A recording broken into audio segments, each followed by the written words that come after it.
Hello everyone, चलिए देखते हैं 30 और 31 जनवरी के सभी मोस्ट इंपॉर्टेंट करंट अफेयर जो हमारी एग्जाम के लिए बहुत ज़्यादा इंपॉर्टेंट साबित होंगे। तो बिना देरी किए हुए वीडियो की शुरुआत करते हैं। सबसे पहले हम देखते हैं वीडियो में एक कोटेशन जो हमें पढ़ाई के साथ साथ एक अच्छा इंसान बनाता है। तो आज का कोटेशन है, अगर आप कीमत देखे बिना चीज़ें खरीदना चाहते हैं तो आपको बिना घड़ी देखे काम भी करना पड़ेगा। यानी कि अगर आपको अपने लाइफ में कोई भी सामान खरीदने से पहले उसका टैग लाइन यानी कि जो प्राइस टैग होता है वो न देखना हो तो आपको बिना घड़ी देखे मेहनत करना पड़ेगा। और ये तभी हो पाएगा जब आपको अपने काम से प्यार होगा, आपको अपने काम में इंटरेस्ट होगा। और इंटरेस्ट आपको अपने पढ़ाई में अगर बढ़ाना है तो उसके लिए आपको जो भी सब्जेक्ट है उसको रट्टा मारने की बजाय उसको समझना, उसके बारे में और भी सारी चीज़ें बाहरी जानना भी ज़रूरी है। जैसे कि अगर आपको ज्योग्राफी पढ़ना है तो आप इंटरेस्ट लीजिए कि हमें ज्योग्राफी जानना क्यों है, एज ए इंसान हमें ज्योग्राफी पढ़ना क्यों है। क्योंकि जब आप पढ़ने के लिए ऐसे मतलब कोई भी टॉपिक पढ़ोगे कि हाँ मुझे पढ़ना है, याद करना है, एग्जाम में उसको लिखना है, तो फिर वो एक अलग प्रेशर बनाएगा। आपको इंटरेस्ट लेना है अपने काम में कि मुझे एक अच्छा इंसान बनना है, मुझे ज्योग्राफी जानना है, मुझे अपना हिस्ट्री जानना है, पॉलिटी जानना है, इकोनॉमी जानना है। जब आप एक अच्छा इंसान बनने के पर्पज़ से उस चीज़ों को पढ़ोगे, समझोगे, जानोगे तो फिर वो चीज़ें आपके माइंड में लंबे टाइम तक रहेगी और उससे आपको अपने उस सब्जेक्ट में इंटरेस्ट भी बनता जाएगा। तो आप ऐसे पढ़ाई करिए, ऐसे अपने काम को करिए जिसमें आपको बहुत ज़्यादा इंटरेस्ट आए। ओके, रट्टा मारना या फिर प्रेशर में आकर कोई भी काम नहीं करना चाहिए। तो ये तभी हो पाएगा जब आपको उसमें इंटरेस्ट आएगा, और जब इंटरेस्ट आएगा तब आप बिना घड़ी देखे उसमें लगे रहोगे। ओके, तो अपने काम में आप अपना इंटरेस्ट अगर ना हो तो धीरे धीरे उसको डेवलप करने की कोशिश करिए। चलिए देखते हैं सभी मोस्ट इंपॉर्टेंट करंट अफेयर क्या क्या है। सबसे पहला प्रश्न है, इसरो ने अपना 100वां मिशन किस रॉकेट से लॉन्च किया है। यानी कि इसरो का टोटल 100 मिशन हो गया जो अभी लॉन्च किया गया है। तो बताना है कि जो 100 नंबर का मिशन है ये किस रॉकेट से लॉन्च किया गया है। सामने यहाँ पे ऑप्शन है, तो ये लॉन्च किया गया है GSLV F-15 के द्वारा। ओके, किसके द्वारा? GSLV F-15। देखिए इसके बारे में डिटेल में। इसरो ने GSLV F-15 रॉकेट के जरिए जो है NBS-02 को लॉन्च किया है। यह जो NBS-02 है परिवहन में उचित ट्रैकिंग, मार्गदर्शन में मदद करेगा और हवाई और समुद्री यातायात को कुशलतापूर्वक ट्रैक करेगा। ये इससे फ़ायदा है इस सैटेलाइट से। ओके, साथ ही साथ ये सैन्य अभियानों को अंजाम देने के लिए सुरक्षित स्थानीय नेविगेशन होने से रक्षा क्षमताओं को भी बढ़ाएगा। अगर बात करें हम इसरो का जो श्रीहरिकोटा है, यहाँ से 1971 में सबसे पहले एक ध्वनि रॉकेट RH-125 प्रक्षेपित किया गया था। यानी कि इसरो का जो हरिकोटा है यहाँ से 1971 में पहला जो सैटेलाइट लॉन्च किया गया था वो था एक ध्वनि रॉकेट, नाम है RH-125। ओके, तो ये हो गया अभी हाल ही के बारे में जो इसरो के द्वारा उपलब्धि हासिल की गई है। अगर हम बात करें इसरो का, तो जो इसरो है ये एक भारत की राष्ट्रीय अंतरिक्ष एजेंसी है जो कि भारत के अंतरिक्ष प्रौद्योगिकी को विकसित करने के लिए काम करती है, जो कि हमारे राष्ट्रीय जरूरतों को पूरा करता है। स्थापना हुआ था 15 अगस्त 1969 को। ओके, इतनी बार बताया गया है कि आपको ये रिविजन करने की ज़रूरत नहीं है, सब कुछ यहीं पे हो जाता है हमारी वीडियो में। ओके, इसका जो हेडक्वार्टर है वो कहाँ पे है? बेंगलुरु में है, यानी कि कर्नाटक राज्य में है। और अगर बात करें इसरो के द्वारा सबसे पहला जो यहाँ पे देखिए क्या लिखा हुआ है, अंतरिक्ष में जो छोड़ा गया था सबसे पहला उपग्रह वो कौन सा था? आर्यभट्ट नाम का। और कब छोड़ा गया था? 1975 को। किसकी सहायता से? सोवियत संघ जो आज का रूस है इसकी सहायता से सबसे पहला उपग्रह छोड़ा गया था। ओके, तो ये रहा इसरो के बारे में। चलिए अब चलते हैं अगले प्रश्न पे। अगला क्या है, हाल ही में यूनेस्को ने किन 2 भारतीय शहरों को 31 वेटलैंडों की सूची में शामिल किया है।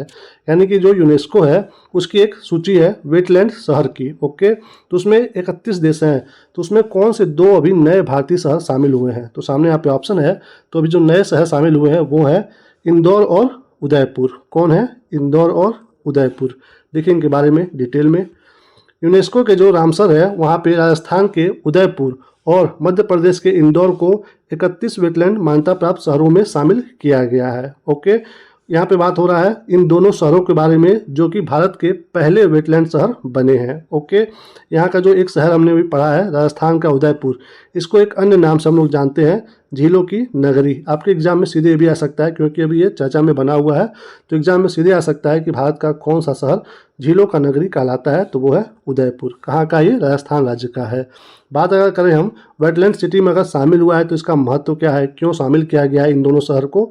देखिए उन शहर को दर्जा मिलता है जिन शहर में जल संसाधन, झीलों और वेटलैंड के संरक्षण और समग्र प्रबंधन पर उत्कृष्ट प्रदर्शन किया गया हो।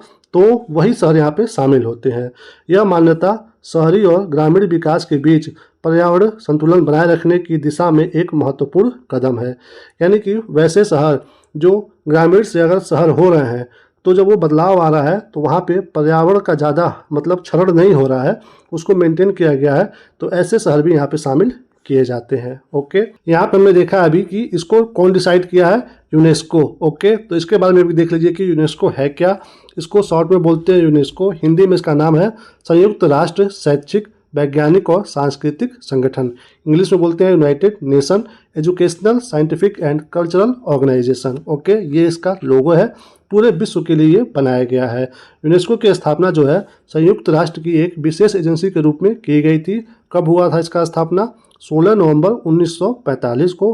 प्रेजेंट टाइम में इसमें टोटल जो है 194 देश हैं। और इसका जो मेन उद्देश्य है, क्यों ये बनाया गया था, यह शिक्षा के माध्यम से विश्व में शांति स्थापित करता है तथा सांस्कृतिक विरासत और सभी संस्कृतियों की समान गरिमा को बढ़ावा देने के लिए कार्य करता है।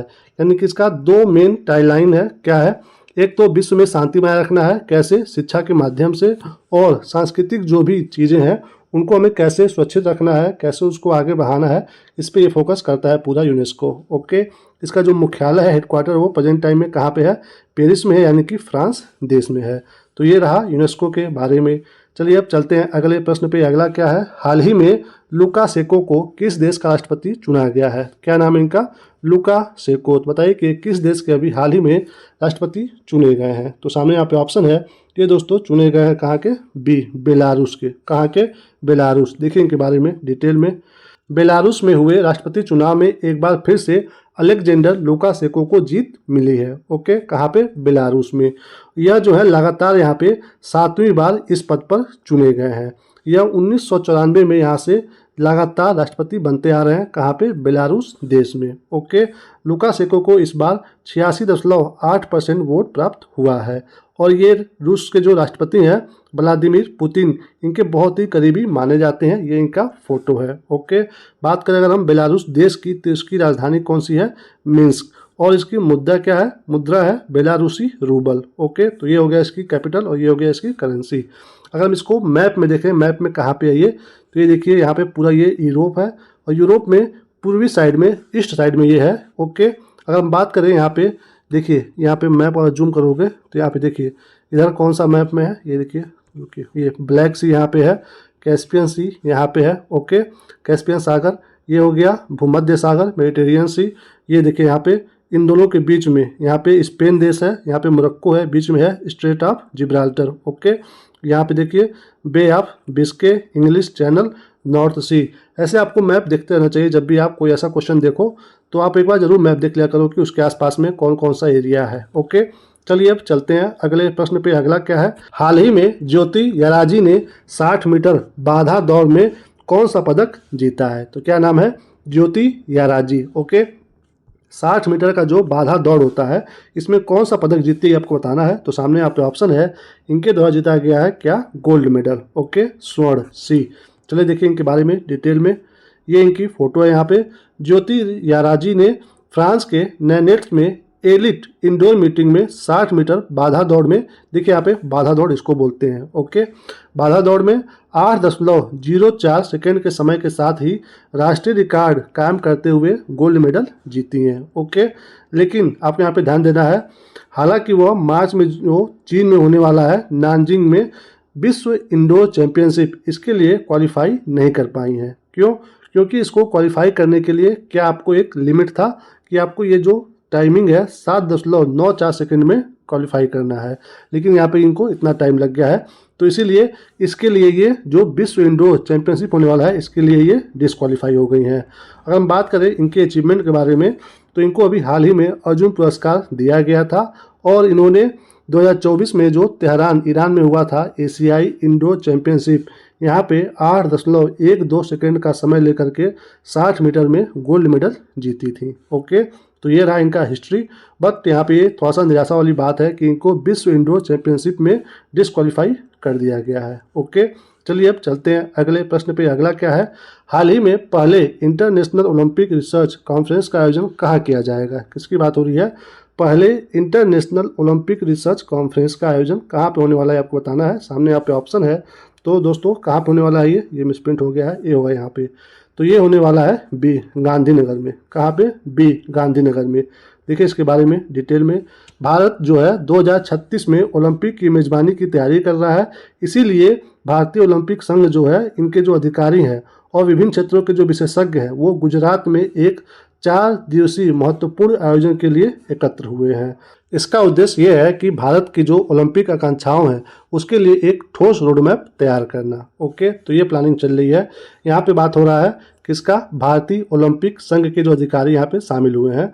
तो देख लीजिए कि भारतीय ओलंपिक संघ के बारे में हमें क्या क्या पता होना चाहिए। ओके, बात करें अगर हम इसका, तो यह जो है ओलंपिक खेलों, एशियाई खेलों और अन्य अंतर्राष्ट्रीय बहु खेल प्रतियोगिताओं में भारत का प्रतिनिधित्व करने वाले एथलीटों का चयन करता है। साथ ही साथ भारतीय दल का प्रबंधन भी करता है। इसको जो मान्यता मिली थी वो मिली थी 1924 में, तो जाकर के ये 3 साल बाद स्थापित हुआ था 1927 में। इसका जो हेड क्वार्टर है वो है नई दिल्ली में।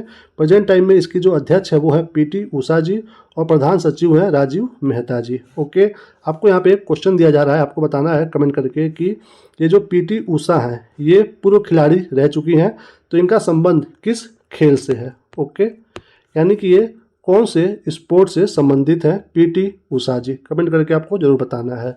चलिए अब चलते हैं अगले प्रश्न पे। अगला क्या है?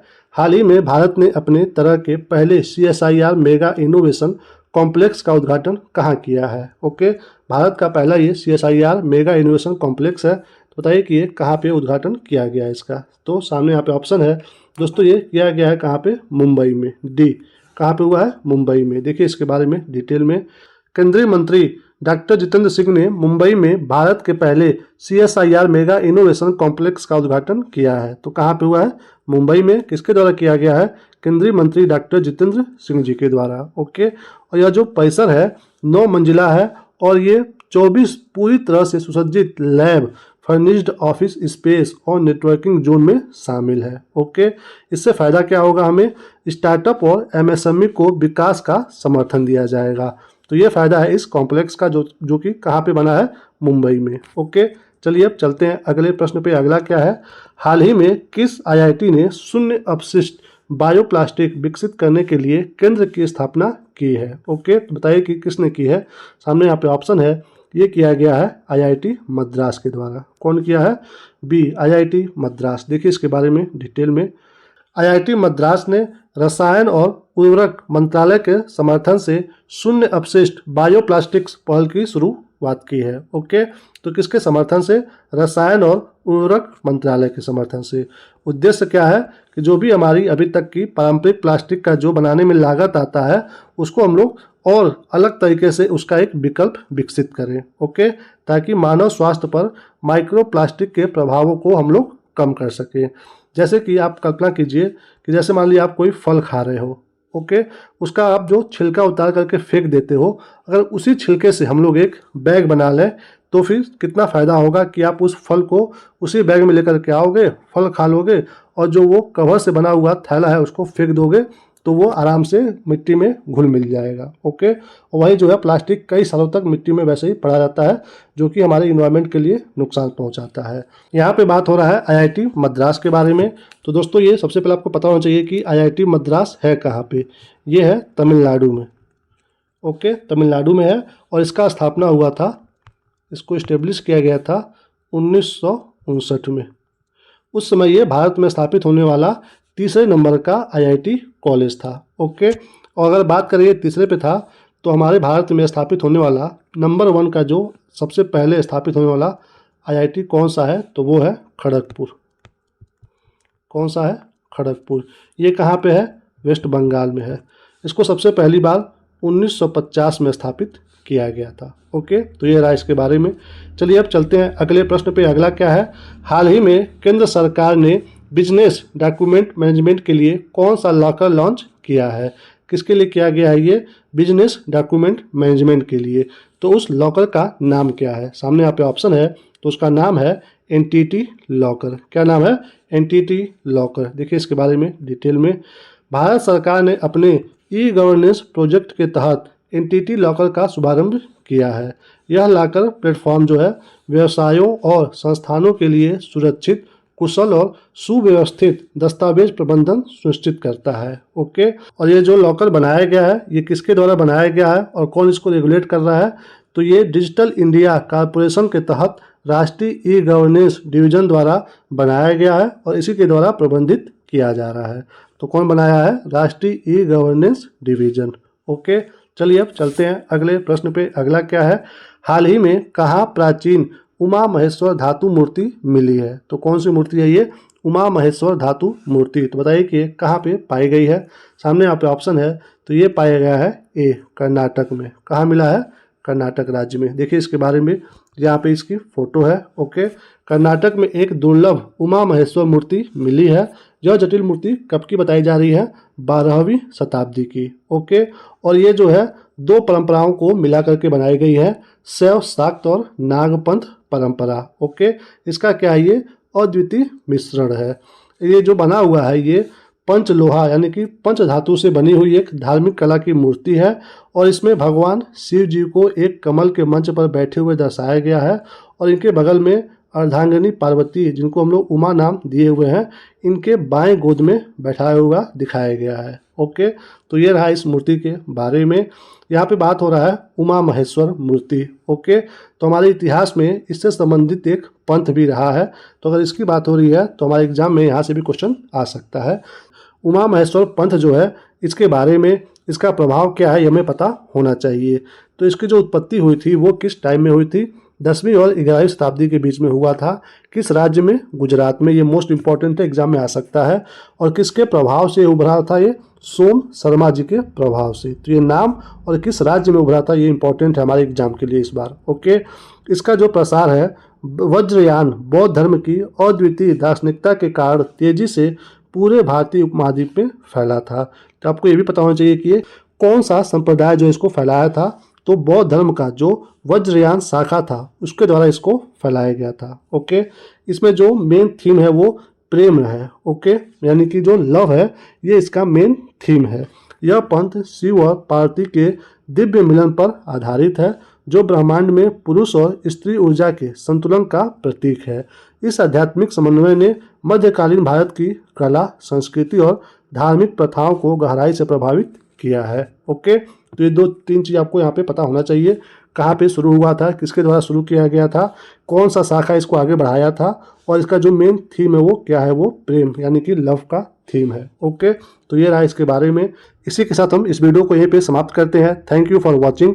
इस वीडियो से आपको थोड़ा सा भी कुछ सीखने को मिला है और आप चैनल पे पहली बार आए हो तो प्लीज़ चैनल को सब्सक्राइब जरूर करिए, वीडियो को लाइक करिए, दोस्तों में शेयर करिए और कमेंट करके आप अपना रिव्यू में बता सकते हैं। अपना ख्याल रखिए, मुस्कुराते रहिए। मिलेंगे हम आपको अगले वीडियो में, तब तक के लिए जय हिंद, वंदे मातरम।